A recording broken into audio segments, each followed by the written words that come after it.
August 16, 1997, 11:30. Music Row, Nashville to Tennessee. The neon glow of the Bluebird Cafe's sign cast an ethereal light across the rain-slicked parking lot as Erica Robinson gathered her guitar case and demo recordings from her beat-up Honda Civic. The 24-year-old singer-songwriter from small-town Kentucky had spent 3 years chasing her Nashville dream, working day jobs and playing late-night sets at honky-tonks and songwriter venues throughout Music City. Tonight had been different. After her acoustic set at the Bluebird, 3 well-dressed men had approached her with business cards from Meridian Records, claiming they were talent scouts interested in her original compositions. They'd offered to meet her at their recording studio on Music Row to discuss a potential recording contract. Be there at midnight, the older man, sliding his card across the sticky table. We keep late hours in this business, and privacy is important when we're discussing contracts and artistic direction. The address led her to a converted house on 16th Avenue South, the heart of Music Row, where major labels, publishing companies, and recording studios operated around the clock. The building appeared legitimate,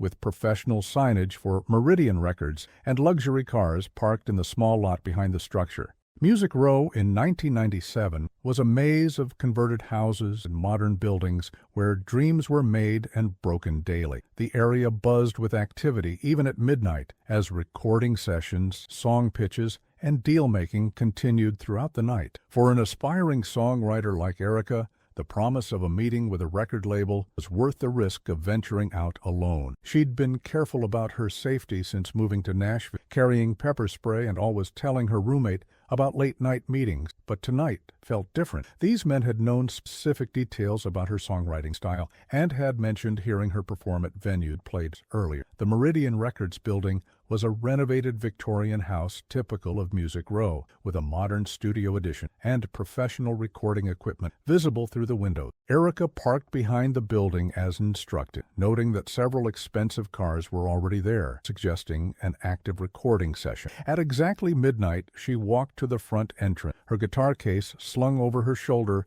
and a folder of original compositions in her hand. The August humidity made her cotton dress stick to skin, and she could hear the distant sounds of live music from the honky-tonks on Broadway just a few blocks. The front door opened before she could knock, revealing the same well-dressed man who'd approached her at the Bluebird. He appeared to be in his 50s with graying hair and the polished appearance of a successful music industry executive. "Erica, right on time. I'm Marcus Webb, A&R Director for Meridian Records. Come in. We're excited to discuss your music." The interior was professionally decorated with gold records, industry awards, and photographs of Webb with recognizable country music star. Everything appeared legitimate, from the recording equipment to the contract and paperwork visible on desk throughout the. "Your songwriting has a unique quality that we think could appeal to a broader market," Webb explained as he led her through the facility. "We're particularly interested in your ballads and the way you combine traditional country themes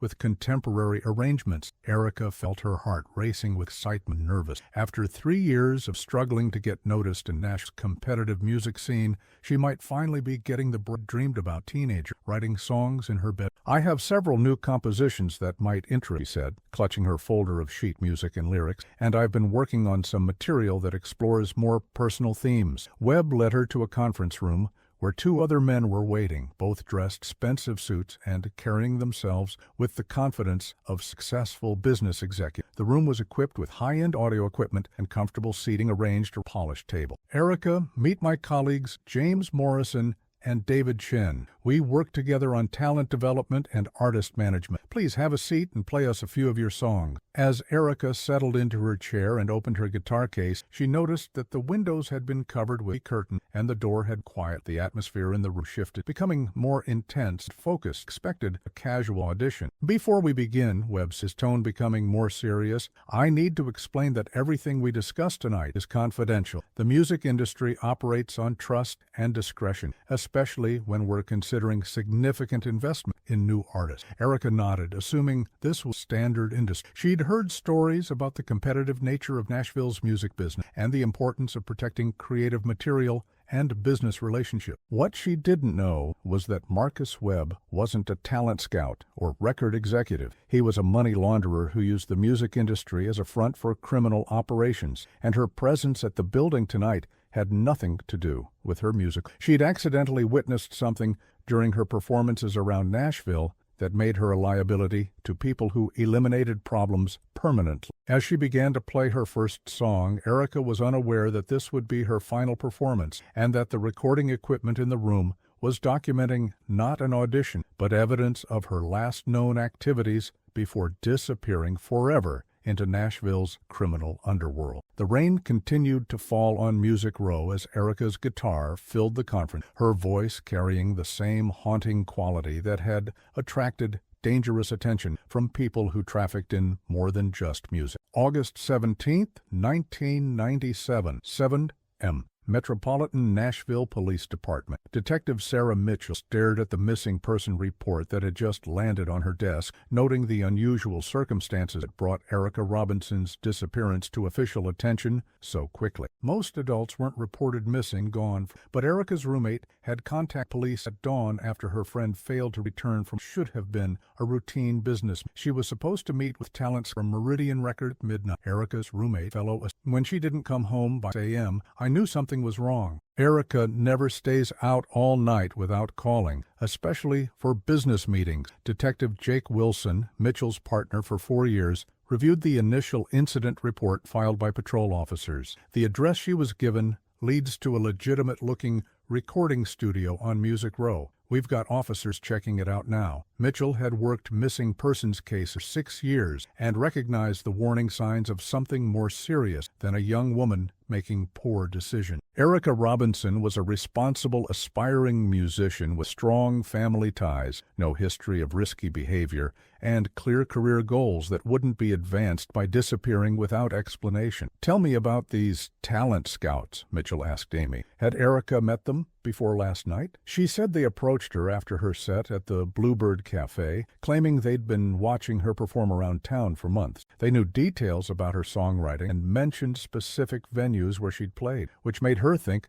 they were legitimate. Wilson consulted his notes from the preliminary investigation. The Bluebird's manager confirmed that 3 men matching the descriptions talked to Erica after her performance, but he didn't recognize them as regular industry people. Mitchell felt her instincts triggering as she reviewed the circumstance. Nashville's music industry was small enough that most legitimate talent scouts and A&R representatives were known to venue managers and other musicians. Anonymous scouts approaching unknown artists at midnight was unusual behavior for legitimate business. The first major concern emerged when office visited the Meridian Records at 16th Avenue South. The building existed and appeared to be a functioning recording studio, but no legitimate record label by that name was registered with industry organizations or the Tennessee Secretary of State. The building's leased to a shell company called Music City Ventures, Wilson reported, after speaking with the property management company. Lease payments come from a series of LLCs that were having trouble tracing through the corporate records. Mitchell examined the Music Row location, noting its proximity to legitimate recording studios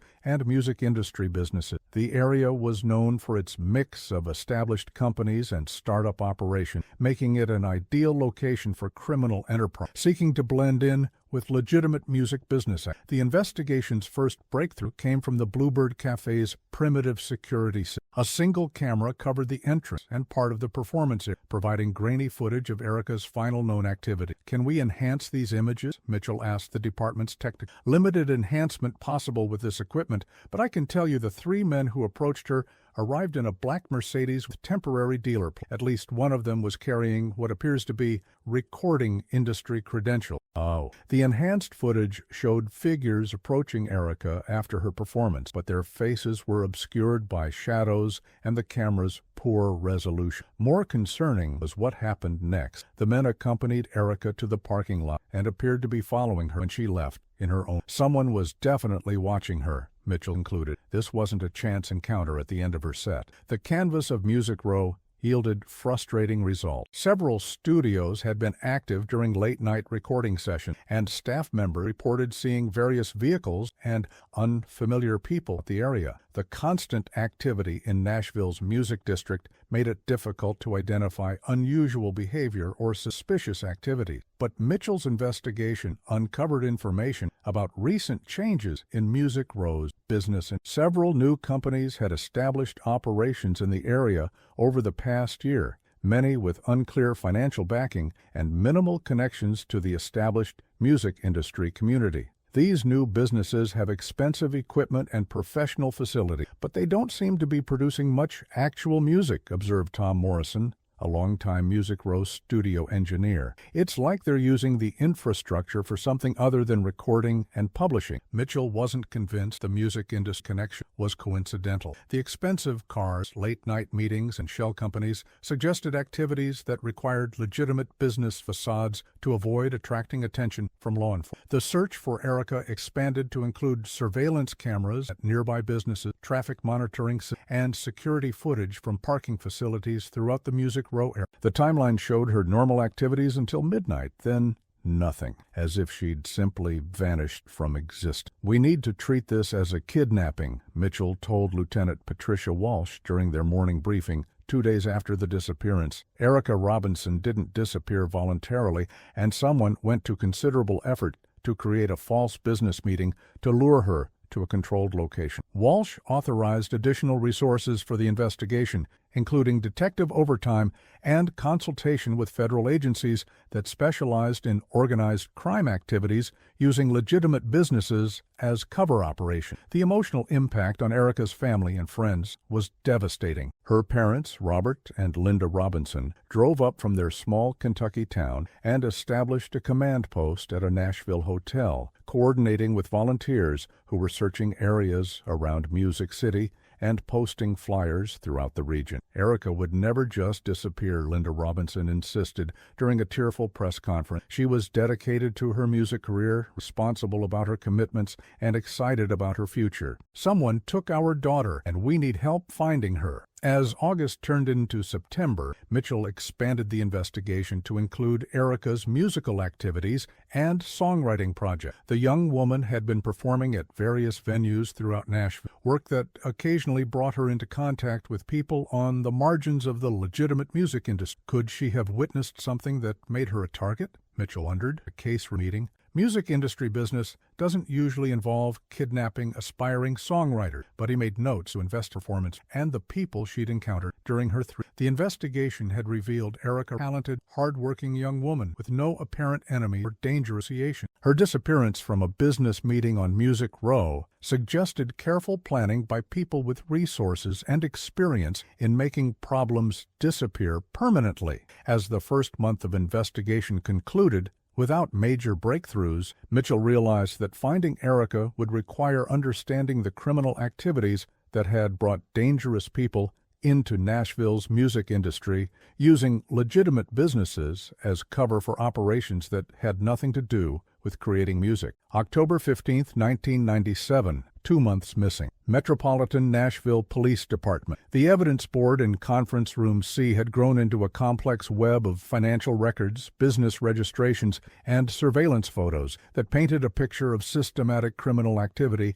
hiding within Nashville's music industry. Detective Mitchell stared at the connections that seemed to multiply rather than clarify with each new piece of information. Marcus Webb's financial records are fascinating, reported Detective, spreading bank statements across the conference table. Large cash deposits that don't correspond to any legitimate music industry revenue, payments to shell companies throughout the Southeast, and regular transfers to offshore accounts in the Caribbean. Mitchell studied the financial patterns, recognizing the hallmarks of money laundering operations she'd seen in federal training courses. What kind of recording business generates this much cash without producing any actual music? That's the problem. Meridian Records has never released any recordings, signed any artists, or generated any legitimate music industry revenue. They're washing money for someone else's criminal operation. The investigation revealed that Webb's music connections were entirely entirely fabricated. Phone records showed communications with individuals who had criminal background in drug trafficking, illegal gambling, and organized crime activities throughout Tennessee and neighboring states. "Look at this pattern," Wilson continued,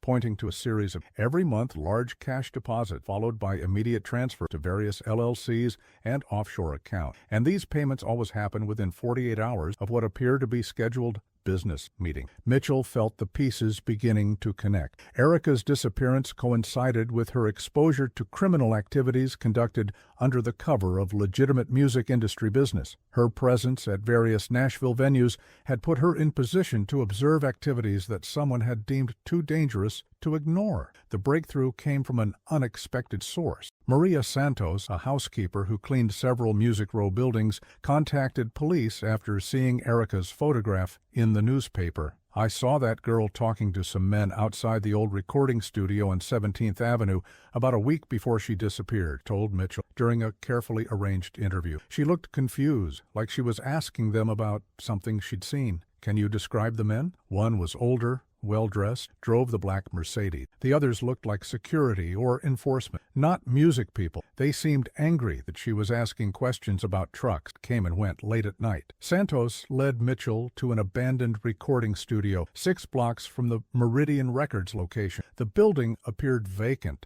but recent tire track and security modification suggested it was being used for activities that required privacy and controlled access. Erica came by here sometimes after her late-night performances. She was curious about the vehicles and people who showed up at 2 or 3 a.m., especially since the building was to be empty. Mitchell realized that Erica's routine movement through Music Row had put her in proximity to criminal activities she wasn't supposed to witness. Her late-night performance schedule had made her a regular presence in areas where Webb's organization conducted business. The surveillance of the abandoned studio revealed patterns of activity that confirmed Mitchell's suspicion. Trucks arrived late at night, stayed for several hours, and left carrying different cargo than what they'd brought. The operation was sophisticated and carefully timed to avoid attention from legitimate music industry. "We're looking at a distribution hub," Mitchell surveillance. Erica wasn't targeted because of her music. She was eliminated because her performance schedule made her a regular witness to trafficking operations. Wilson coordinated with federal agencies to investigate the interstate implications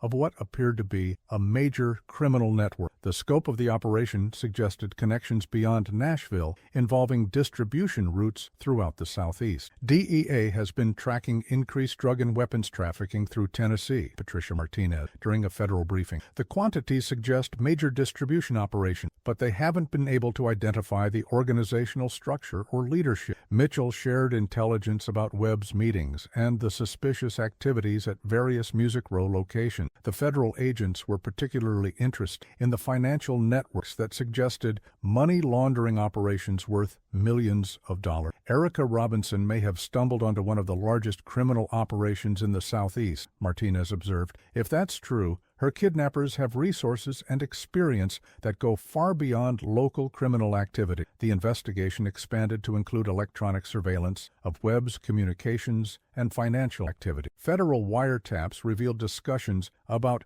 the songwriter problem and references to permanent solutions that suggested Erica's fate had been decided weeks earlier. "They're talking about eliminating evidence and witnesses," Mitchell reported during a task. "If Erica is still alive, she's probably being held while they decide how to handle the exposure it presents." The emotional toll on Erica's family intensified as weeks passed without significant progress. Her parents had established a permanent presence in Nashville, working with volunteer organizations and private investigators to supplement official law enforcement efforts. "We can't accept that she's gone," Robert Robinson explained during a community meeting. "Erica was smart and careful. If she's being held somewhere, she's looking for opportunities to escape or send signals. We have to keep searching." Mitchell admired the family's determination while recognizing the reality that kidnapping victims rarely survived longer than a few weeks when organized crime was involved. The sophisticated planning evident in Erica's disappearance suggested people who understood the importance of eliminating witnesses permanently. The case took a darker turn when Maria Santos was attacked outside her apartment building in early November. She survived, but the message was clear. People who cooperated with the police police investigation would face consequences. "This is organized crime territory now," Lieutenant Walsh concluded during a security briefing. "We're not just investigating a missing musician anymore. We're dealing with people who routinely use violence to protect their operation." Mitchell arranged for Santos to receive protective custody while the investigation continued. But the attack demonstrated that the criminal organization was aware of police activity and willing to intimidate witnesses to prevent further cooperation. As November progressed, Mitchell realized that finding Erica would require understanding the full scope of the criminal network and the people who controlled it. The aspiring songwriter's disappearance was just one element of a criminal enterprise that generated millions of dollars and eliminated threats without hesitation. The investigation had evolved from a missing person case into a battle against organized crime, with Erica's life hanging in the balance somewhere in a network of safe houses and distribution facilities that stretched throughout the Southeast. January 18, 1998, 5 months missing. FBI Field Office, Nashville. Special Agent Patricia Martinez reviewed the Erica Robinson case file with growing concern, noting the pattern of sophisticated criminal activity that had emerged during the Metropolitan Nashville Police Department investigation. The file had been escalated to federal attention after wiretaps revealed discussions about interstate money laundering and criminal operations worth tens of millions of dollars. The criminal network is using Nashville's music industry as a front for money laundering operations that serve drug traffic, illegal weapons sale, and organized crime activities throughout the Southeast, Martinez explained to the assembled task force. Robinson's disappearance appears to be connected to her accidental exposure of distribution and financial activities. Detective Mitchell had been invited to participate in the federal investigation, bringing 5 months of local intelligence about Marcus Webb's organization and the suspicious activities Erica had witnessed during her performances. Erica was performing at venues throughout Nashville for 3 years. Her late-night schedule put her in regular with areas where the criminal network conducted business on. She wasn't investigating crime. She just happened to be in the wrong places consistently enough to become a threat.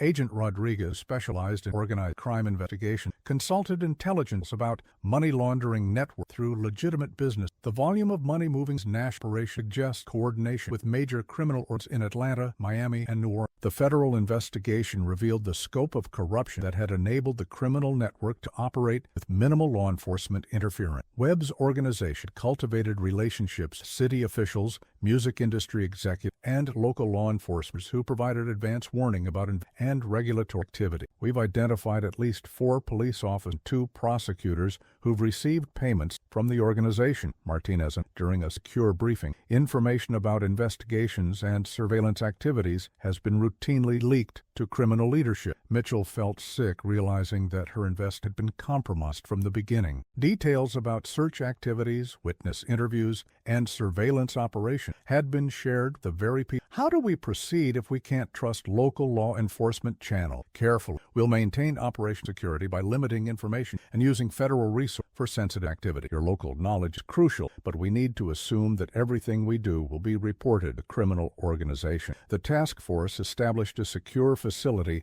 away from local police station to federal building, using encrypted communications and carefully vetted personnel. Their investigation would run parallel to Mitchell's local efforts, with minimal information sharing until they could identify and eliminate security leaks. Agent Chen coordinated technical surveillance of the criminal network using federal resources that were unavailable to local police departments. Sophisticated monitoring equipment revealed the extent of the organization's communications and the geographic scope of their operation. They're using legitimate music industry businesses as cover for money laundering and distribution, Chen reported. Recording studios, talent agencies, and music publishing companies provide infrastructure for moving money and coordinating criminal activity. The surveillance revealed that Erica's kidnapping had been ordered by Vincent "Vinny" Torino, an organized crime figure who controlled money laundering operations throughout the Southeast. Torino operated from Atlanta, but maintained facilities and personnel in Nashville,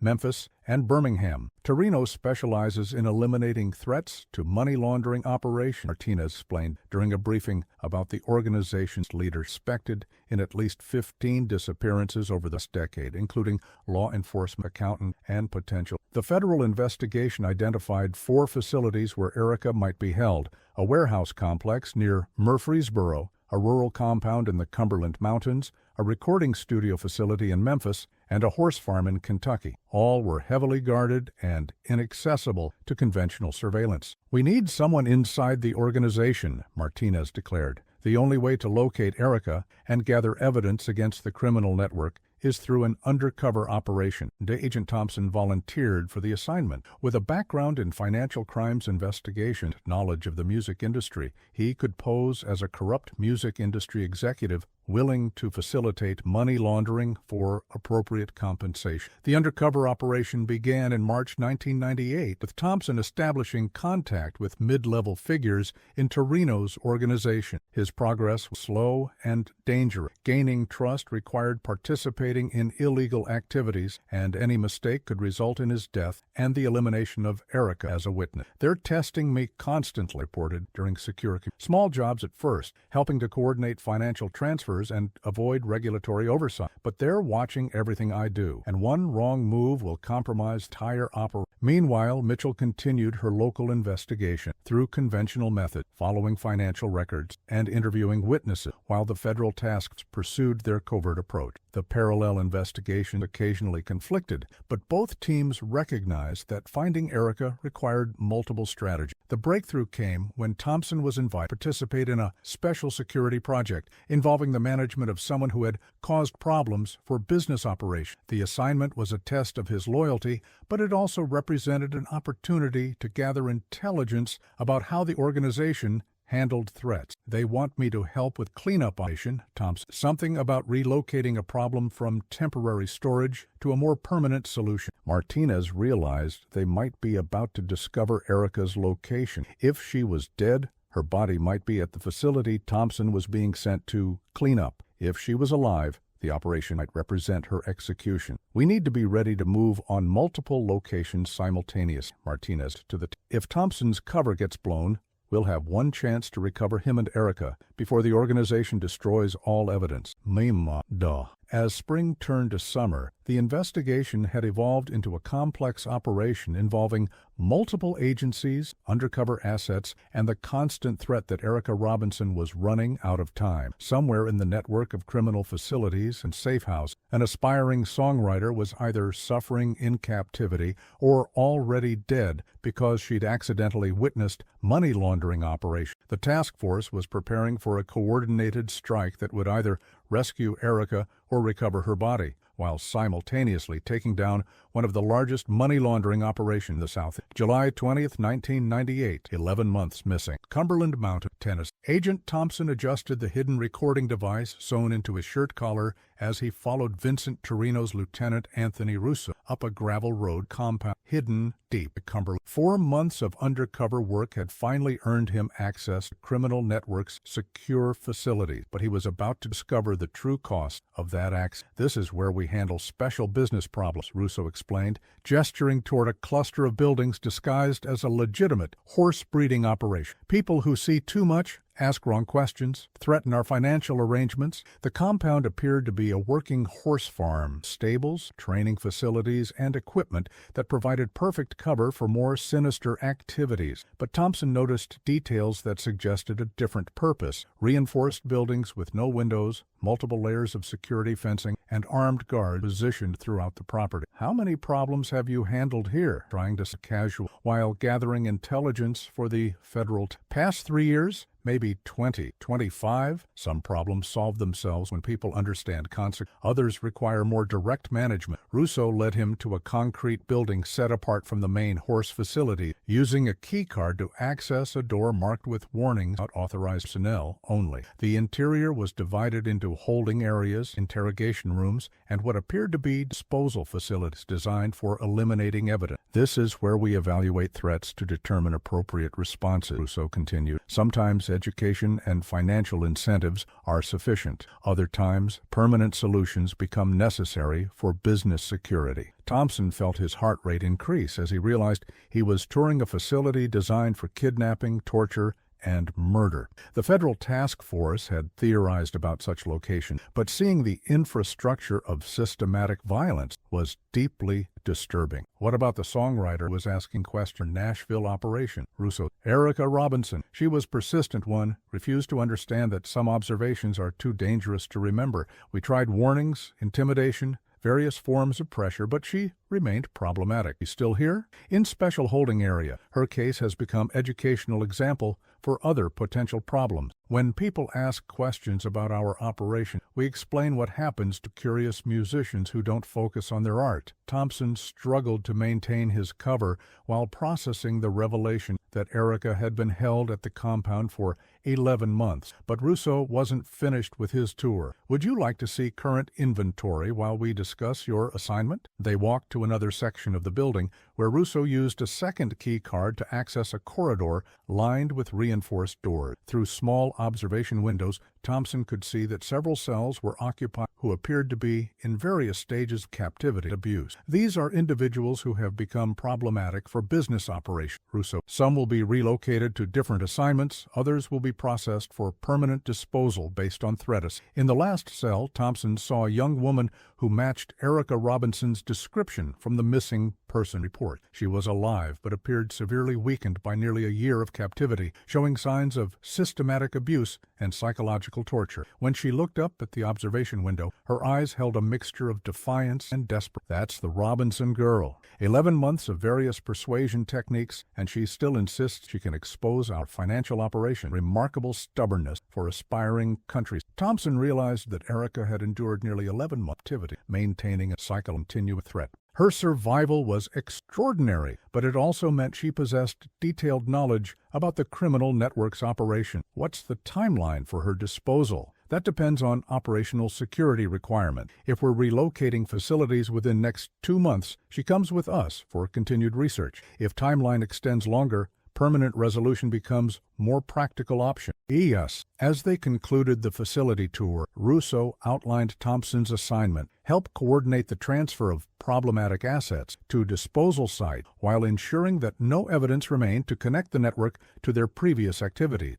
Next week, we begin moving several assets to final resolution. Russo, your job is transportation, logistics, and site preparation. Consider it final test before full membership in organization. Thompson maintained his cover long enough to complete the facility inspection and agreed to participate in the disposal operation. But as soon as he was alone, he activated his emergency communication device to alert the federal task. Erica Robinson is alive, but in immediate danger, he reported. Secure transmission evening. The organization is planning to eliminate multiple prisoners within days, including her. We need to move immediately. Agent Martinez coordinated the emergency response from the task force commands. We're moving all assets into position for simultaneous strikes on 5 facilities. Local SWAT teams are standing by, and we've got federal agents ready to move on the mountain compound. Detective Mitchell joined the federal operation after months of frustration with the compromised local. Her knowledge of the case and determination to find Erica made her a valuable addition to the rescue team. After 11 months, we finally know where she is. Mitchell, has she checked her equipment for the raid? But we've got maybe 48 hours before they kill her and eliminate all the evidence. Couldn't have been. The criminal network was preparing to relocate their operations to new territories, which meant eliminating witnesses and destroying evidence that could connect them to years of criminal activity. Erica's survival had provided the criminal network with a long-term case study for their security protocols, but it had also given federal agents the break they needed to locate and infiltrate the organization. As darkness fell over the Cumberland Mountain, federal agents and local police prepared for an operation that would either rescue an aspiring songwriter or recover her body from the people who'd held her captive for 11 months. The investigation begun with Erica's disappearance about to reach with her life hanging in the back and the future of a major money laundering network. July 22, 1998, 2:45 a.m. Cumberland Mountains Compound, Tennessee. The assault teams moved through the pre-dawn darkness like phantoms, their night vision equipment turning the horse farm compound into a green-tinged landscape of buildings and obstacles. Agent Martinez coordinated the operation from a command vehicle positioned 3 miles down the mountain road, while Detective Mitchell prepared to breach the building where Erica Robinson was being held. All teams in position, whispered Chanthal radio network. Thermal imaging shows approximately 18 people inside the compound, with at least 6 in the detention. The plan called for simultaneous entry through 5 acts, overwhelming the facility's defenses before guards could eliminate prisoners or destroy evidence. Agent Thompson remained undercover inside the compound, ready to guide rescue teams to Erica's location while maintaining his cover as long as Team Alpha. Execute in 90 seconds, Martinez commanded. Remember, we have confirmed hostages in the detention area. This is a rescue operation with extreme prejudice for anyone who threatens prisoner safety. Mitchell checked her equipment one final time, focusing on the medical supplies and bolt cutters that would be needed to extract prisoners who had been held for months. After 11 months of investigation,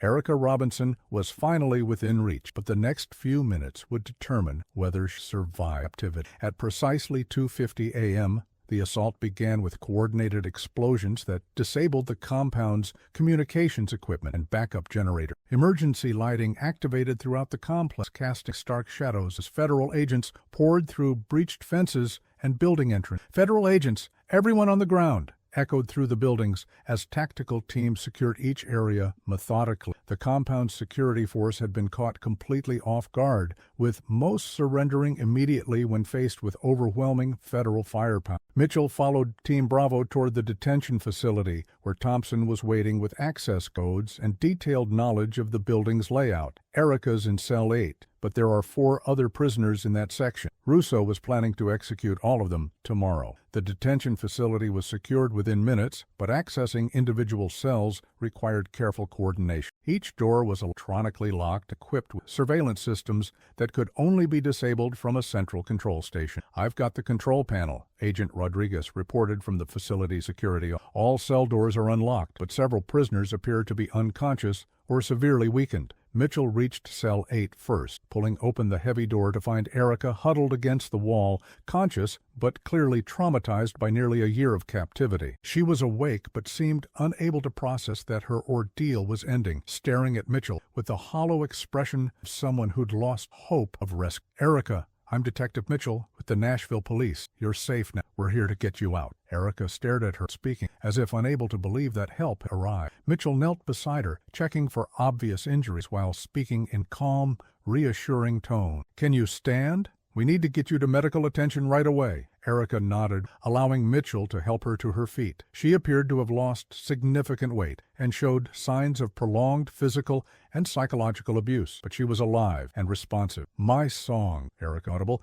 "I wrote songs about what I saw. They're hidden in my guitar case at my apartment. We'll get your songs later," Mitchell assured her. "Right now, we need to focus on getting you medical treatment safe." As rescue teams evacuated the prisoners, other agents secured the facility's records and computer system. The intelligence gathered during the raid would provide evidence prosecuting the entire criminal network. But the immediate priority was ensuring the survival of people who'd been held for months. The raid's most dramatic moment came when Vincent Torino attempted to escape the sealed tunnel that connected the detention facility to a helicopter landing pad hidden forest. Agent Chen intercepted him as he emerged near a waiting aircraft, leading to a brief firefight that ended Torino's capture. "Vincent Torino, you're under arrest for kidnapping, money laundering, and conspiracy to commit murder," Chen announced as federal agents handcuffed the organized crime boss who'd overseen Erica's torture. Torino remained silent, but his capture represented a major breakthrough in the investigation. As the network's enforcement specialist, he possessed detailed knowledge about the organization's structure, methods, and locations of other facilities. By 5:01 a.m., the raid was complete. 5 prisoners had been rescued, including Erica and 4 other individuals who'd been scheduled for execution. 17 members of the criminal network were in custody, along with computers, financial records, and communications equipment that would provide evidence for prosecuting the broader conspiracy. Erica was transported to Vanderbilt University Medical Center in Nashville, where doctors began treating her for severe malnutrition, dehydration, and psychological trauma. Her physical condition was serious but stable, and her mental state appeared remarkably resilient given the duration and severity of her captivity. She's been through an incredible ordeal, but she's a survivor, Dr. James Wong told Chul. During the initial medical evaluation, with proper treatment and time, she should full recovery. The other rescued prisoners were in various stages of physical and psychological deterioration, having been held for different periods and subjected to different abuse. All required immediate medical attention and would need months' recovery and rehabilitation. As dawn broke over the Cumberland Mountain, the compound that had served as a center for money laundering and systematic violence was transformed into a federal crime scene. Evidence teams would spend weeks documenting the facilities and gathering intelligence about the network's operation. Detective Mitchell sat in the hospital waiting room, reflecting on the investigation that had consumed 11 months of her career. Erica Robinson was alive and safe, but the experience had changed both of them in ways that would take time to understand. The rescue was successful, but it was also the beginning of a new phase in the investigation. With Torino and other key figures in custody, federal agents would have opportunities to gather intelligence about the criminal network's broader operation and identify additional victims who needed rescue. Most importantly, Erica's survival meant that someone who'd witnessed the organization's crimes firsthand would be available to testify about the systematic abuse and money laundering activities that had been conducted under the cover of legitimate music industry business. July 28, 1998, 6 days after rescue. Federal Detention Facility, Nashville. Vincent Torino sat across from the federal prosecution team in an orange jumpsuit, his previous arrogance replaced by the grim realization that his criminal empire was collapsing. 6 days of interrogation had yielded minimal cooperation, but the evidence seized during the raids was building an overwhelming case against him and his associates. Mr. Torino, you're facing multiple life sentences on kidnapping charges alone, U.S. Attorney Margaret Walsh announced, spreading case files. Add money laundering, racketeering, and conspiracy to commit murder. You're looking at spending the rest of your prison. Torino's attorney, David Chen, had been attempting to negotiate a plea agreement since his client's arrest. My client is prepared to discuss cooperation in exchange for consideration regarding sentencing guidelines and protective custody arrangements. Agent Martinez leaned forward across the interrogation table. What we want is comprehensive, the complete structure of your money laundering network, locations of all facilities, and detailed information about every crime your organization has committed over the past decade. For the first time since his arrest, Torino showed signs of wavering. The federal case was overwhelming, with surveillance recording Agent Thompson's undercover work, financial evidence tracing money laundering operations, and testimony from rescued prisoners who could identify him as their captor. I need guarantees about witness protection, people I would testify against. Don't forget grudges. If I cooperate, I'm dead man walking without federal protection. Walsh consulted with Agent Martinez before responding. We can discuss witness protection, but only after you provide substantial cooperation. Start with Erica Robinson. Tell us exactly what happened from the night she was taken. Torino was quiet for several minutes, calculating his options and the consequences of cooperation. When he began speaking, his voice carried the matter-of-fact tone of someone describing business operations rather than kidnapping and torture. Robinson's situation started in July 1997, when our surveillance teams reported that an aspiring songwriter was conducting regular activities around Music Row late at night. She was performing at venues near our financial operation, asking questions about unusual business activity. Mitchell observed, taking detailed notes. Torino described the systematic surveillance seeded as kidnapping. We initially tried indirect, having her followed to make her nervous, arranging for some performance opportunities to become unavailable, minor intimidation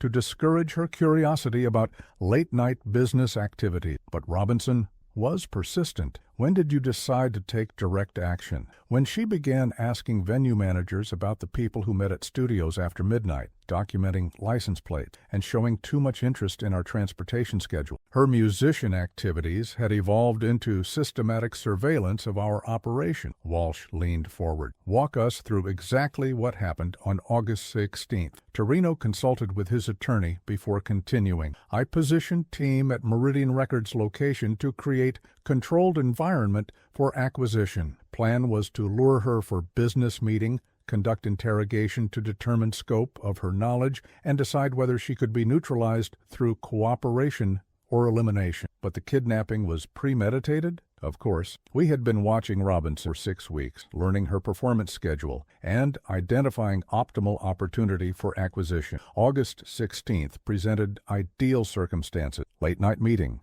isolated location, legitimate business cover. Mitchell felt sick, as Torino described the calculated planning that had preceded Erica's abduction. The aspiring songwriter's late-night performance schedule had made her a target of people who treated kidnapping as a routine business. Describe what happened at the Meridian Records building. Robinson arrived as scheduled for supposed audition meet. We let her perform several songs to maintain cover, then explained that her observations around Music Row had created business conflict that required Agent Martinez interrupt. You mean you tortured her for information? Torino's expression remained neutral. We applied standard interrogation to determine extent of her knowledge and evaluate whether she posed continuing threat to our financial technique. Specific. Torino glanced at attorney, nodded reluctant. Sleep deprivation through constant lighting and audio interference, irregular feeding schedule, temperature manipulation, isolation except during questioning, physical coercion when psychological methods proved insufficient. Mitchell struggled to maintain her composure as Torino clinically described 11 months of systematic abuse Erica had endured. Every detail would be crucial for the prosecution, but hearing the matter-of-fact recounting of torture was deeply disturbing.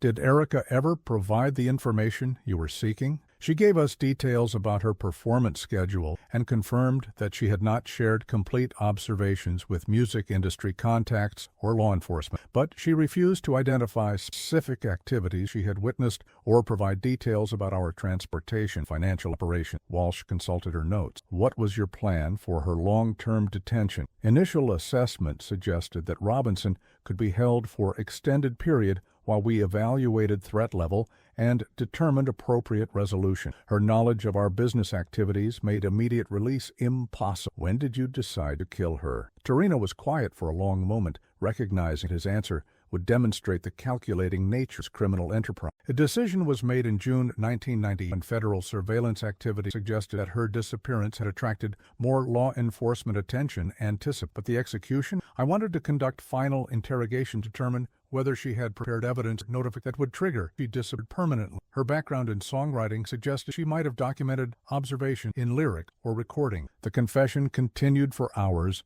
with Torino providing details about the money laundering network's broader operation, the systematic corruption of music industry and government officials, and the violence used to maintain control over criminal territory. How many people has your organization killed over the past 10 years? Martinez, direct. Torino calculated for several minutes before responding. Approximately 34 individuals posed threats to our financial operation, law enforcement office, accountant, potential witnesses, business competitors, and individuals who became uncooperative. The scope of violence was staggering, representing a systematic campaign of murder designed to protect a criminal enterprise worth hundreds of millions of dollars. Erica's survival made her one of the few people who could testify about the organization's methods and provide evidence for prosecuting its leadership. As the interrogation concluded for the day, Torino had provided enough information to justify federal witness in exchange for his testimony against other members of the money laundering network. His cooperation would lead to additional arrests and the closure of facilities throughout the South. But for Detective Mitchell, the most important revelation was that Erica's determination to continue her music career, even while being held captive, had nearly cost her life, while also providing the evidence needed to bring down one of the largest money laundering operations in the region. September 10th, 1998, 7 weeks after rescue. FBI Task Force Headquarters, Nashville. The Operations Center had been transformed into a comprehensive intelligence hub with organizational charts covering every wall and evidence files documenting the scope of the criminal network that Torino's cooperation had revealed. Agent Martinez stood before the assembled tasks, outlining the investigation results that would reshape federal understanding of money laundering operation in the Southeast. We're looking at a 6-state operation involving money laundering, political corruption, and systematic murder, Martinez. Torino's information has identified 48 facilities, over 200 individuals involved in various capacities, and financial assets worth approximately $450 million. Detective Mitchell studied the organizational chart that displayed the criminal network's command structure. At the top, a council of 7 individuals who controlled different aspects of the operation: music industry infiltration, financial operations, political protection, enforcement, real estate development, transportation logistics, and overall coordination. The network operates like a corporate conglomerate, Agent Chen explained, with each council member responsible for specific territories and operational components. They meet quarterly to coordinate activities and resolve conflicts between different elements of the organization. Erica's accidental exposure to the network had threatened their Nashville operation, which served as a major financial hub for money laundering activities throughout the Southeast. The music industry facilities in Nashville processed millions of dollars monthly through fake recording contracts, publishing deals, and equipment. Erica uncovered about 20% of their actual operations, Mitchell observed, reviewing financial records that showed the scope of the money laundering activity. If she'd been allowed to continue observing their activities, she might have exposed financial networks throughout the music industry. The task force had used Torino's information to coordinate law enforcement in Georgia, Alabama, Mississippi, Florida, and the Carolinas, planning simultaneous operations against facilities throughout the region. The investigation would be the largest coordinated anti-money laundering action in Southeast history. Agent Rodriguez briefed the team on political corruption that had enabled the network to operate with minimal law enforcement interference. We've identified compromised officials in city governments, state agencies, music industry organizations, and multiple police departments. Some were paid directly. Others were blackmailed, coerced into cooperation. The corruption was more extensive than anyone had suspected. A deputy mayor of Nashville had provided advance warning about zoning investigation, allowing the network to relocate operations and avoid detection. Several music industry executives had facilitated fake contracts, fraudulent financial transactions, enabling the criminal organization to move money without official scrutiny. How did they maintain operational security for such a large network? During a briefing, compartmentalization and systematic elimination of threats. Most participants only knew about their specific roles, and anyone who learned too much about the broader operation was either recruited into leadership or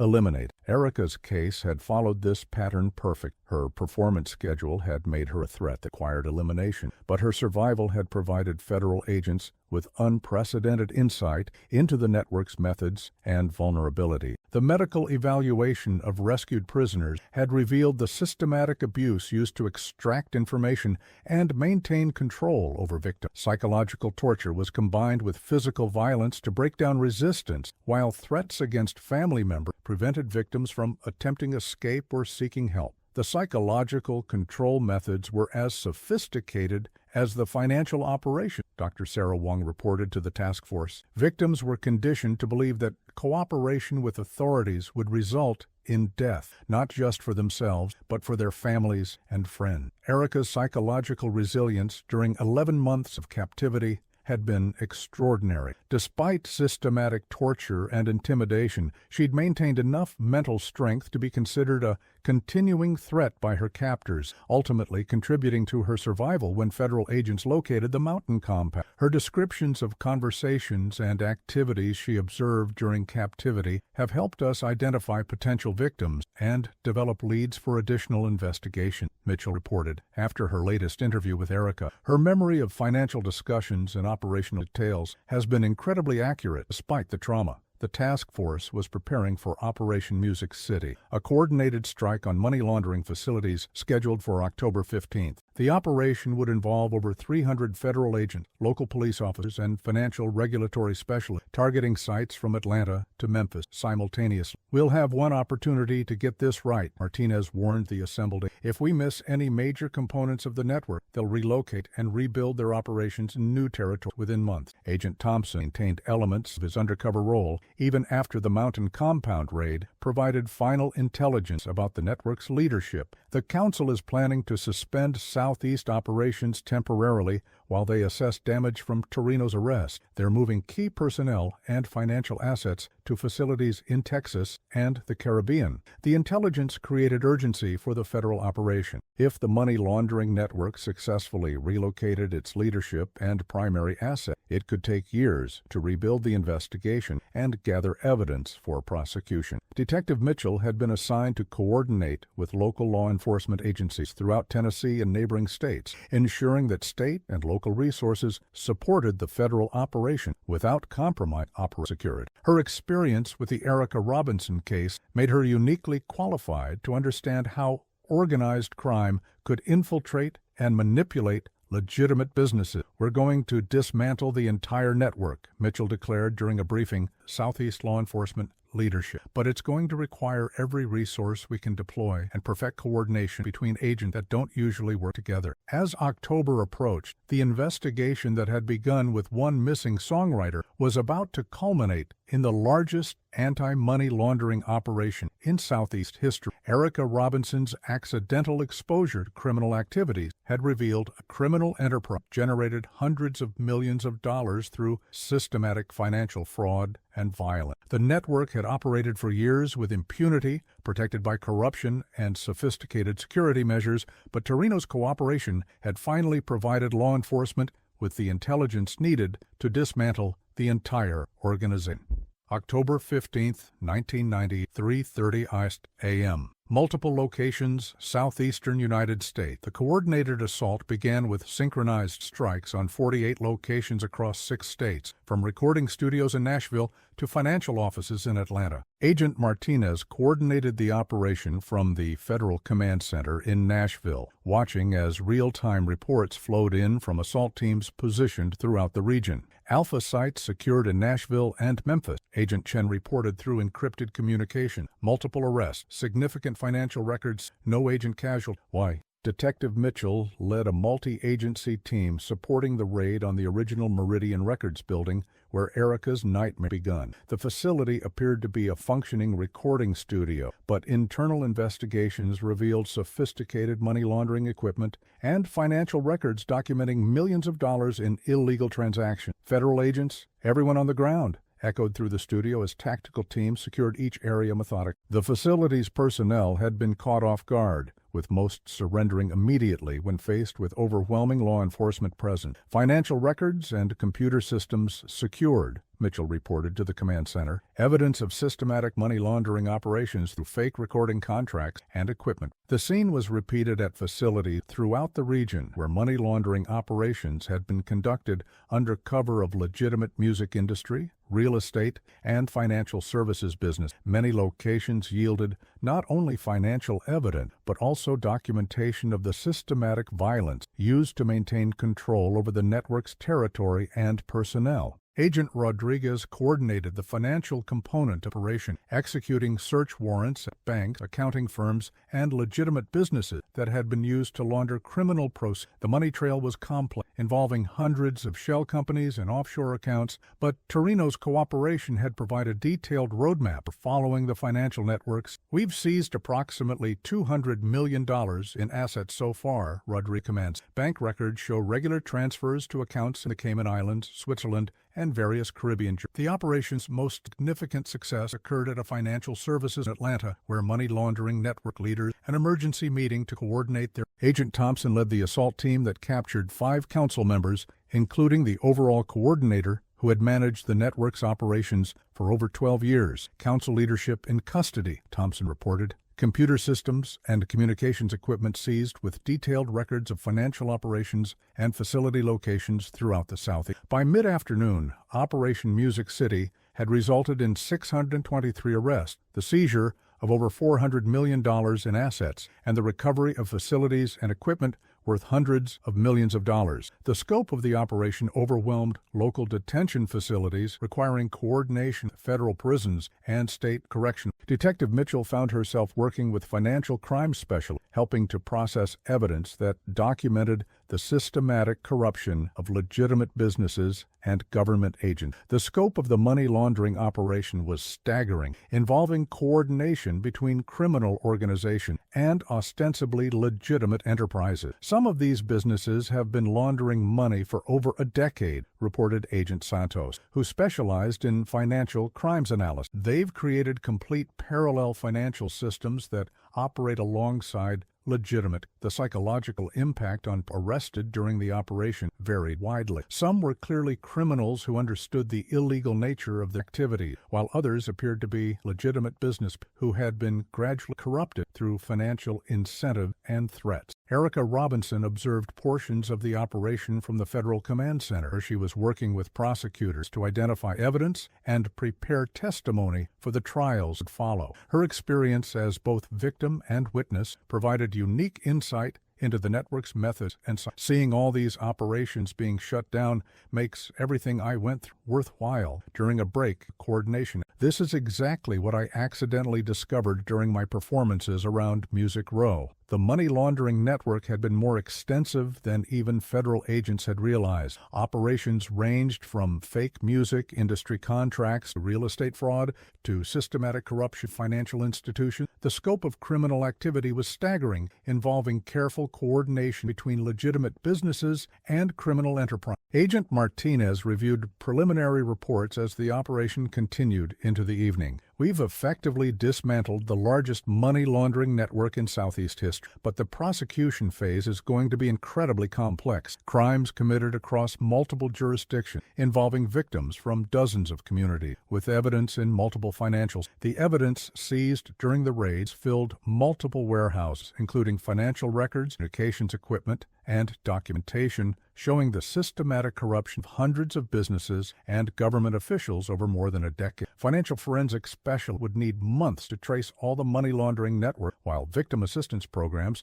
would require years to help communities recover from the economic damage. The prosecution timeline is going to extend for several years, Walsh explained to the task force leadership. We're dealing with financial crimes that span state boundaries, involve complex corporate structures, and require testimony from victims who may not have realized they were being exploited. But the most important immediate result was that hundreds of people who had been exploited through various financial schemes were finally protected from further victimization, with access to legal assistance and restitution programs designed to cover stolen assets. Detective Mitchell reflected on the begun with Erica Robinson's appearance and evolved into the largest anti-money laundering in regional history. One aspiring songwriter's accidental exposure to criminal activities had ultimately led to the dismantling of a criminal enterprise worth hundreds of millions of dollars. As evening fell across the South, processing centers were still working to analyze seized evidence and identify additional components of the money laundering network, while federal agents continued investigating leads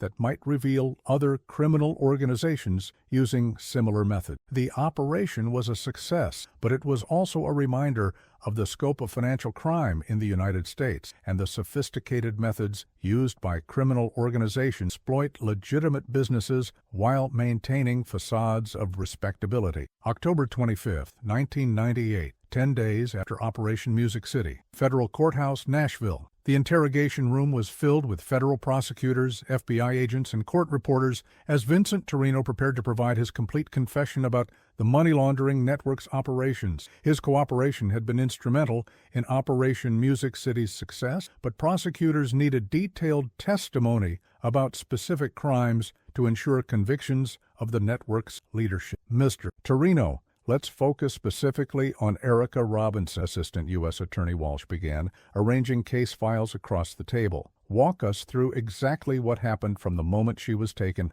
until her rescue. Torino glanced at his attorney before beginning, his voice carrying the clinical tone he'd maintained throughout his cooperation with federal authority. Robinson operation began on August 16, 1997, at approximately midnight at Meridian Records facility on Music Row. I positioned team of 4 associates to execute acquisition when Target arrived for fabricated business meeting, Detective Mitchell observed from behind one-way, taking detailed notes as Torino described the kidnapping that had launched 14 months and ultimately exposed the largest money laundering network in South history. We had been monitoring Robinson's performance activities for 7 weeks, ever since our surveillance teams reported that aspiring musician was conducting regular late-night activities near our financial office. Her schedule was bringing her into proximity with transportation and meeting activities. Describe the actual kidnapping in detail. Robinson arrived at Meridian Records as scheduled for supposed audition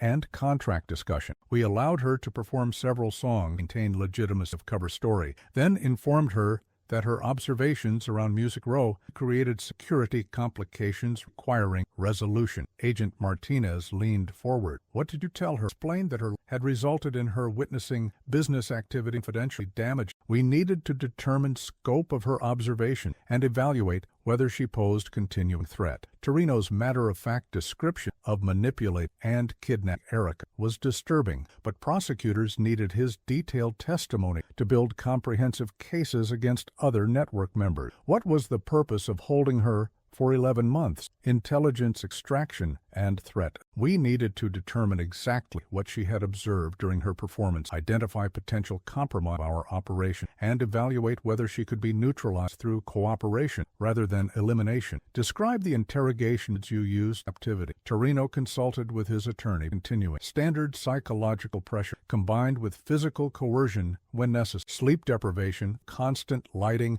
audio interference, irregular feeding schedule, temperature manipulation, isolation except during question. When did you escalate to physical torture? After approximately 8 weeks, when psychological methods had not produced desired cooperation. Robinson demonstrated unusual resistance to standard interrogation, maintaining that she had not observed anything that would compromise legitimate business. Mitchell felt sick listening to the clinical description of Erica's systematic abuse, but she recognized that this testimony would be crucial for prosecuting the network's leadership and ensuring maximum prison sentences for everyone involved. How long did the physical abuse continue? Intermittently for approximately 7 months. We were attempting to extract complete information about her observations while avoiding permanent injury that might complicate eventual disposal or compromise our security protocols. Walsh's voice was ice cold. Disposal? Elimination was always the anticipated outcome once intelligence extraction was complete. Robinson's knowledge of our meeting schedules and facility location made her too dangerous to release under any circumstance. Why wasn't she killed earlier? Torino paused, recognizing his answer would demonstrate the calculating nature of the network's criminal. Robinson convinced us that her disappearance would trigger investigation by music industry contacts who were expecting to hear her new compositions. She claimed to have scheduled recording session and performance commit that would raise questions. She failed to appear. Were any of those claims true?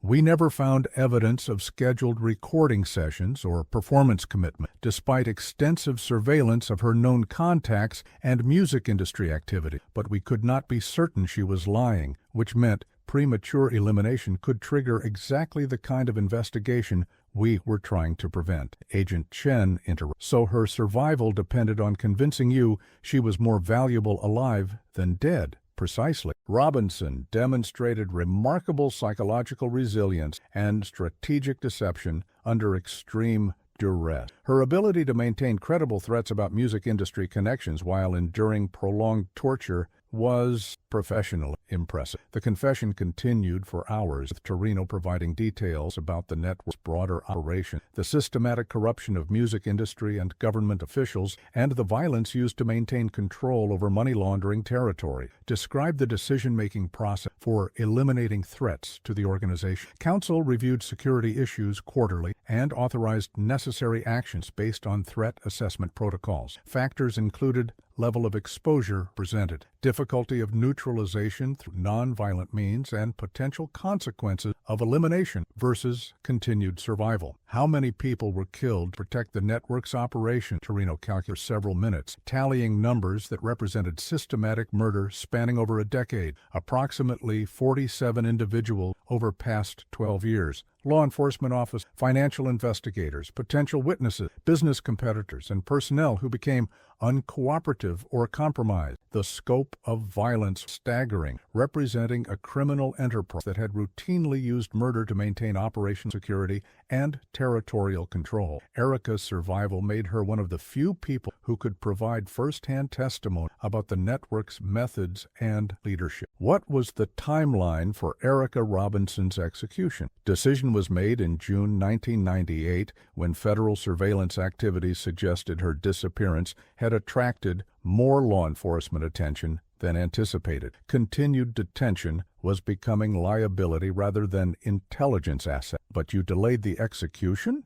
I wanted to conduct final interrogation session to extract any remaining information about music industry contacts and potential evidence documentation. If systems existed that would automatically alert contacts about her disappearance, we needed to identify and neutralize them before proceeding with elimination. Walsh consulted her notes. That delay ultimately saved her. Federal raid occurred approximately 18 hours before scheduled execution. Robinson's psychological tactic or operational caution provided just enough time for law enforcement to locate. As the interrogation concluded, Torino had provided comprehensive testimony about the network's crimes, including detailed descriptions of murder, torture, and systematic money laundering operation. His cooperation would enable prosecutors to seek life sentences for the network's leadership while ensuring that victims received justice for years of abuse. For Detective Mitchell, the most important revelation was that Erica's intelligence and determination had been the keys to her survival. Her ability to maintain credible deceptions about music industry connections while enduring systematic torture had bought the time necessary for federal agents to infiltrate and dismantle the criminal organization. The confession provided the final pieces needed to prosecute one of the largest criminal enterprises in Southeast history. March 15, 1999, 7 months after Erica's federal courthouse, Nashville. The prosecution of the money laundering network's leadership began with extensive media coverage and packed courtroom. As the full scope of the criminal enterprise became public for the first time, Erica Robinson sat in the witness section, preparing to testify about her 11 months of captivity and the systematic crimes she'd witnessed during her imprisonment. The People v. Vincent Torino and Associates represents the largest money laundering prosecution in Southeast history. Judge Patricia Martinez as jury selection began. This case involves allegations of kidnapping, torture, murder, and the systematic corruption of legitimate businesses and community throughout the region. Assistant U.S. Attorney Walsh spent months organizing evidence and witness testimony to present a comprehensive case against 7 defendants, including the money laundering network's council members, key operational. The evidence filled multiple courtrooms, financial records, surveillance recordings, and victim testimony, painting a picture of sophisticated criminal organization. Detective Mitchell testified about the investigation that had begun with Erica's disappearance and evolved into a multi-agency operation spanning over a year. Her account of the challenges encountered during the local investigation highlighted the network's ability to corrupt law enforcement and interfere with official investigation. The organization had compromised sources in multiple agencies, Mitchell explained to jury. Information about our investigations regularly leaked to criminal leadership, allowing them to intimidate witnesses and stay ahead of law enforcement. Agent Martinez provided testimony about the federal investigation and the undercover operation that had ultimately led to Operation Music City. Her account of Agent Thompson's infiltration of the network demonstrated the risks federal agents had taken to gather evidence and locate victims. Agent Thompson spent months in deep cover, participating in criminal activities to maintain his credibility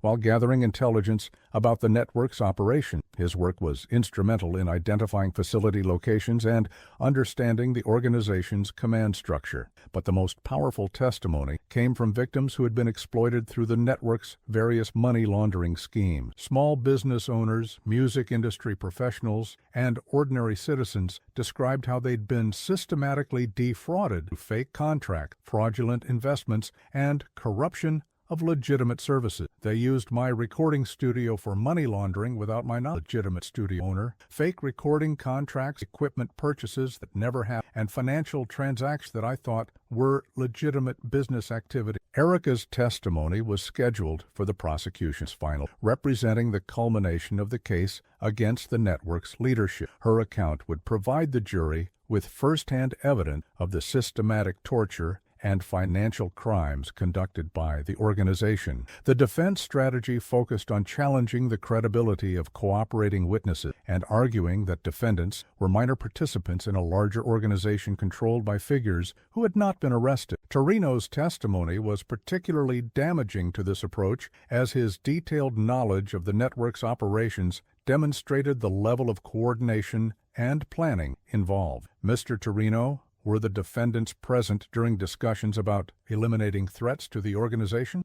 Yes. Counsel met quarterly to review security issues and authorize necessary action. All defendants participated in decisions about intimidation, kidnapping, and murder of people who threatened our financial operation. Defense attorneys attempted to portray Torino as an unreliable witness, seeking reduced sentences through cooperation. But the financial evidence and victim testimony corroborated his account of the network's crime. The evidence demonstrates systematic criminal enterprise spanning multiple years and involving hundreds of participants. Walsh argued during statement. These defendants weren't minor players. They were leaders who made decisions that resulted in torture, murder, and the corruption of legitimate businesses throughout the South. Erica's testimony began on March 20th, with careful preparation to help her manage the psychological impact of recounting her ordeal. Dr. Rhee, Sarah Wong had worked with her for months to develop coping strategy, testifying about traumatic experiences while providing clear and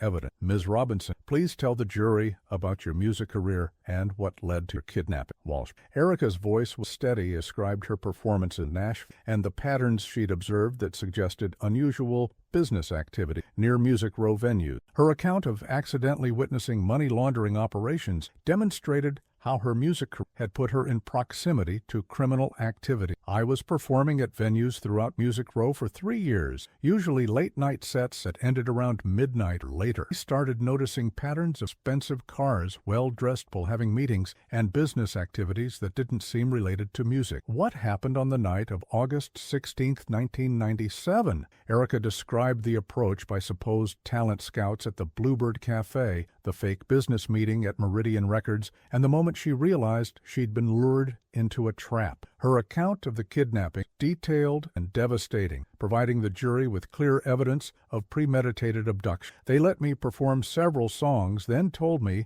that my observations around Music Row had created problems for their business operation. Mr. Torino said that some activities required privacy and that my presence during late-night performances had compromised that privacy. What happened during your captivity at the mountain compound? Erica's testimony about 11 months of imprisonment and torture is difficult for everyone in the courtroom. She described the systematic abuse designed to extract information about her observations while breaking down her psychological resistance to cooperate. They used sleep deprivation, starvation, temperature manipulation, and eventually physical violence to try to force me to reveal what I had seen and who I might have. I convinced them that my disappearance would be noticed by music industry contacts who were expecting new compositions from me. Was that true? No. I didn't have any scheduled recordings or performance commitments that would have raised immediate questions about my disappearance. But I needed them to believe that killing me would attract more attention than keeping me alive while they tried to extract information. The cross-examination was challenging, with defense attorneys attempting to suggest that Erica's memory of events might be unreliable due to trauma and the duration of activity. But her detailed recollections and music training enabled her to provide precise, consistent accounts that undermined attempts to discredit her testimony. Ms. Robinson, isn't it possible that your captivity has affected your ability to accurately recall specific conversations and events? Defense attorney Robert Chen. My training as a musician taught me to listen carefully and remember complex information, Erica replied. During 11 months of captivity, I paid very close attention to everything my captors said and did, because I knew that information might be crucial for my survival. The trial continued for 10 weeks, with testimony from dozens of witnesses and presentation of thousands of documents demonstrating the scope and sophistication of the money laundering network. By the time closing arguments began, prosecutors had presented overwhelming evidence of systematic criminal enterprise involving kidnapping, torture, murder, and financial crimes worth hundreds of millions of dollars. May 10, 1999, nearly 2 years after Erica's disappearance, Federal Courthouse, Nashville. The jury had deliberated for 4 days before reaching verdicts on the 189 charges against 7 defendants in what had become known as the Music City money laundering case. Judge Martinez called the court to order as defendants, attorneys, and prosecutors assembled for the reading of verdicts that would determine whether justice had been served for Erica Robinson and hundreds of fraud victims. Has the jury reached verdicts on all charges? Judge Martinez, the jury foreman. We have, Your Honor. Erica sat in the gallery with Mitchell Martinez, her hands clasped tightly, prepared to learn whether her 11 months of captivity and torture would result in convictions of the people responsible for this dramatic. On the charge of conspiracy to commit kidnapping against defendant Vincent Torino, how do you find? Guilty, Your Honor. The verdicts continued for over 90 minutes, with the jury finding all 7 defendants guilty on multiple charges, including kidnapping, money laundering, racketeering, and conspiracy to commit murder. The systematic nature of the convictions reflected the overwhelming evidence prosecutors had presented about the network's operation. Vincent Torino was convicted on 29 counts, including charges directly related to Erica's kidnapping and torture. His cooperation with federal authorities had helped dismantle the money laundering network, but it couldn't erase his responsibility for over a decade of systematic violence and financial crime. Council member Anthony Rousseau received convictions on 25 counts, including conspiracy charges that carried potential sentences. His role in coordinating the network's enforcement operation had generated hundreds of millions of dollars through money laundering, while eliminating threats through systematic murder. The verdicts represent justice for hundreds of victims suffered under this criminal organization, Walsh gathered at the courthouse. These convictions send a clear message that money laundering and systematic violence will be prosecuted to the fullest extent of federal law. Sentencing was scheduled for July. The convictions had already achieved the primary goals of the prosecution: dismantling the money laundering network, holding leadership accountable for crimes, and providing a measure of justice for victims who had suffered years of financial exploitation and abuse. Erica spoke to reporters about the significance of the verdict for crime survivors and the importance of continued vigilance against organized crime. These convictions prove that no criminal organization is too sophisticated or well-connected to be brought to justice. But we must remember that financial crimes and corruption continue to affect communities throughout the country, and law enforcement agencies need resources and public support to identify and prosecute these operations. The impact of the case extended beyond the courtroom conviction. Operation Music City had rescued multiple victims, seized over $400 million in criminal assets, and exposed corruption in numerous businesses and government agencies. Federal reforms were implemented to improve coordination between financial regulatory agencies and law enforcement. Detective Mitchell had been promoted to lieutenant and assigned to lead a new financial crimes unit within the Metropolitan Nashville Police Department. Her experience with the Erica Robinson case made her uniquely qualified to identify and investigate criminal organizations that used legitimate businesses as cover for money laundering operations. The most important lesson from this case is that individual courage can expose systematic corruption. Mitchell reflected a training session for law enforcement officers. Erica's determination to survive and her intelligence in deceiving her captor ultimately led to the dismantling of a criminal network worth hundreds of millions of dollars. Agent Martinez was promoted to deputy director of the FBI's Financial Crimes Division, where she worked to implement national strategy combating money laundering based on lessons learned from the Music City. Her experience coordinating federal, state, and local resources had demonstrated the importance of interagency cooperation in complex financial investigation. The money laundering network operated across state boundaries using sophisticated methods to avoid detection, Martinez explained to congressional investigators studying federal anti-financial crime efforts. Only coordinated operations involving multiple agencies and financial regulatory bodies can effectively combat organizations of this scale and complexity. Erica had returned to her music career, though she'd expanded her focus to include advocacy for crime victims and financial fraud awareness. Her experience as a kidnapping victim had given her unique insight into how criminal organizations exploit legitimate businesses and intimidate potential witnesses. Music and storytelling can be powerful tools for exposing injustice. Erica's album following her rescue, which included songs about survival and resistance. Artists have a responsibility to use their platforms to shine light on corruption and support those who can't speak for themselves. The financial impact of the case was enormous, with seized assets providing funding for victim assistance programs and law enforcement training initiatives. The money laundering network's estimated $450 million assets were redistributed to support anti-financial crime efforts and provide for victims. Maria Santos, whose cooperation had been crucial to the original investigation, received federal protection and assistance, establishing a new life, testifying about the network's. Her courage in speaking out, despite threats and intimidation, had helped expose the systematic corruption that enabled organized crime. People need to understand that financial crimes affect everyone, Santos explained during a community safety conference. When criminal organizations corrupt legitimate businesses, they damage entire communities and make it harder for honest people to succeed. The psychological impact on everyone involved in the case was profound and lasting. Erica continued therapy to address trauma from her captivity,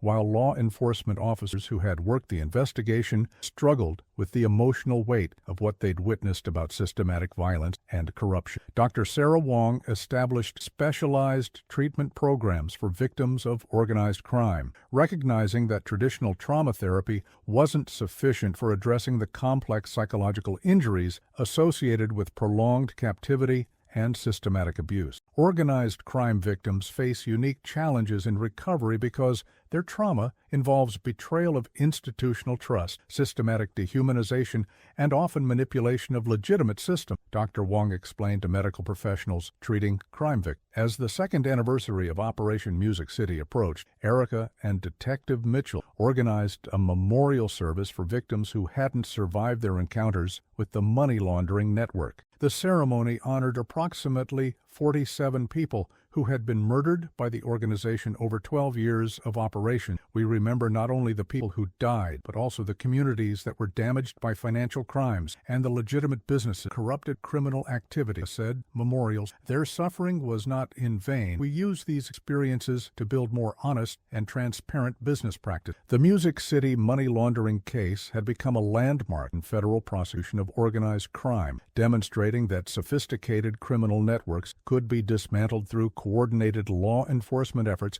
and the courage of the individual victims willing to testify about their experiences. September 14, 2025, 28 years after Erica's disappearance, Metropolitan Nashville Police Department Cold Case Unit. Detective Carlos Rodriguez stared at the advanced DNA analysis results displayed on his computer screen, hardly believing the breakthrough that had emerged from cutting-edge forensic techniques applied to evidence that had been stored for nearly 3 decades. The new genetic genealogy testing had revealed matches that would finally close one of Nashville's most notorious. We've got definitive identification, Dr. Jennifer Wong announced from the Tennessee Bureau of Investigation's forensic. The remains found in the steamer trunk matched DNA from Erica Robinson's family members, and the secondary profile matched 3 other missing persons from the 1990s who were never connected to the money laundering network. Rodriguez studied the laboratory report, recognizing names from cold case that had puzzled investigators for decades. The trunk had been discovered during renovation of an abandoned warehouse in the Gulch District, hidden beneath concrete flooring